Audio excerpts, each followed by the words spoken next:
வணக்கம். இன்றைக்கி நம்ம பார்க்க போகிற சமையல் ஒரு அருமையான புதினா தொக்கு இப்படி செய்யலாங்கிறத பார்க்கலாம். இட்லி, தோசை, சாதம் எல்லாத்துக்குமே சூப்பராக இருக்கும். இது மாதிரி செஞ்சு வச்சுக்கிட்டோம்னா 1 மாதம் ஆனாலும் கெட்டு போகாது. நல்ல செரிமான சக்தி கொடுக்கும், ரத்தத்தையும் சுத்தம் பண்ணும். ரொம்பவும் ஆரோக்கியமான ஒரு புதினா தொக்கு. வாங்க எப்படி செய்யலாங்கிறத பார்க்கலாம். இப்போ ஒரு கடாயை எடுத்துக்கலாம். இது வந்து நல்லெண்ணெய் சேர்த்துக்கோங்க. நல்லா ஒரு 2 டேபிள் ஸ்பூன் அளவுக்கு நல்லெண்ணெய் சேர்த்துக்கலாம். இப்போ எண்ணெய் நல்லா சூடாயிருச்சு. 1 டேபிள் ஸ்பூன் உளுந்து சேர்த்துக்கலாம். 1 டேபிள் ஸ்பூன் கடலைப்பருப்பு, 2 டேபிள் ஸ்பூன் வர கொத்தமல்லி, 1/4 டேபிள் ஸ்பூன் சீரகம், அதே போல் 1/4 டேபிள் ஸ்பூனும் கம்மியாக வெந்தயம் ரொம்ப சேர்க்க வேணாம். இப்போ இதை வந்து நல்லா வறுத்துக்கலாம்.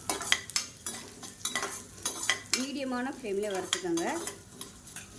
இது கூடவே ஒரு 25 நான் வந்து இந்த குண்டு மிளகாய் எடுத்திருக்கேன், இதை சேர்த்துக்கலாம். நீல மிளகாய் இருந்துச்சுன்னா 6 இல்லை ஒரு 7 எடுத்துக்கோங்க. எல்லாத்தையும் அரைச்சதுக்கப்புறம் டேஸ்ட் பண்ணி பார்த்துட்டு உரப்பு பத்தலைன்னா திருப்பி நம்ம மிளகாத்தூள் சேர்த்துக்கலாம், அதனால் பிரச்சனை இல்லை. இப்போ எல்லாமே நல்லா வறுபடுத்தும். இப்போ எல்லாமே நல்லா வறுபட்டு நல்ல ஒரு ஃப்ளேவர் வருது. இது எல்லாத்தையுமே வேறு பவுலுக்கு மாற்றிக்கலாம். இப்போ இதில் இன்னும் கொஞ்சம் எண்ணெய் விட்டுக்கலாம். இப்போ இதில் ஒரு 15 சின்ன வெங்காயம், 5 பல் பூண்டு சேர்த்துக்கலாம். இப்போ இதில் சின்ன லெமன் சைஸுக்கு புளி வந்து அந்த நார் கொட்டை எல்லாத்தையும் எடுத்துகிட்டு சேர்த்துக்கலாம். இப்போ வெங்காயம் மேல் தோல் எல்லாமே நல்லா வதங்கிருச்சு. இந்த ஸ்டேஜில் புதினா சேர்த்துக்கலாம். நல்லா ஒரு 3 கைப்பிடி அளவுக்கு புதினா, ஃப்ரெஷ்ஷான புதினாவை சேர்த்துக்கலாம். இப்போ இது கூடவே ஒரு கைப்பிடி அளவுக்கு மல்லி இலையும் சேர்த்து நல்லா வதக்கிக்கலாம்.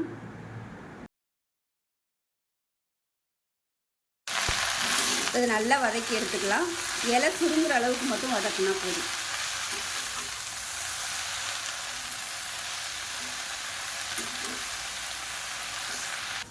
இப்போ பாருங்கள் நல்லா வதங்கிடுச்சு. இந்த அளவுக்கு வதங்கினா மட்டும் போதும். இப்போ அமர்த்திடலாம், ஆறட்டும். இப்போ வறுத்து வச்சுருந்தது நல்லா ஆறிடுச்சு. ஒரு மிக்ஸி ஜாரில் சேர்த்துக்கலாம். ஃபஸ்ட்டு இது வந்து அரைச்சிட்டு வந்துடலாம்.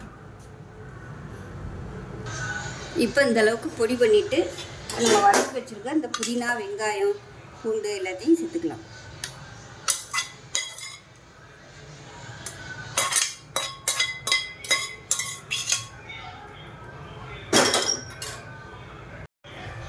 இப்போ இதில் தேவையான அளவுக்கு உப்பு சேர்த்துக்கலாம்.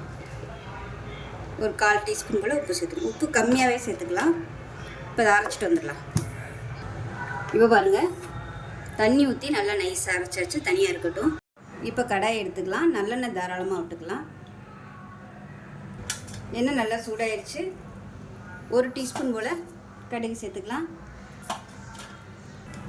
கடுகு நல்லா வெடிக்க ஆரம்பிக்குது. பெருங்காயம் சேர்த்துக்கலாம்.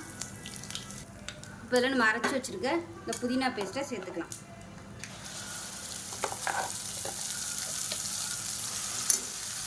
இப்போ மிக்ஸியை அலசிட்டு கொஞ்சமாக தண்ணி சேர்த்துக்கலாம்.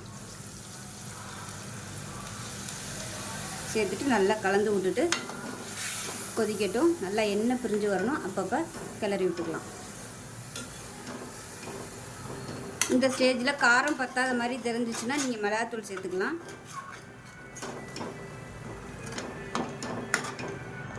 இப்போ எனக்கு காரம் பத்தாத மாதிரி இருக்குது, அதனால் ஒரு 1/2 டேபிள் ஸ்பூன் அளவுக்கு மட்டும் மிளகாத்தூள் சேர்த்துக்கிறேன். நல்லா கலந்து விட்டுட்டு அடுப்பு மீடியத்திலே இருக்கட்டும். நல்லா எண்ணெய் தெளிஞ்சு வரணும். நம்ம ஊற்றின எண்ணெயெல்லாம் அப்பப்போ கிளறி விட்டுக்கலாம். மூடி வச்சிடலாம்.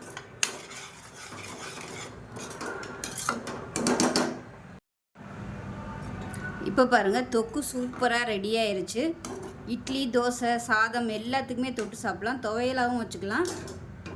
சாதத்துலேயும் போட்டு பிசைஞ்சு சாப்பிட்றதுக்கு அருமையாக இருக்கும்.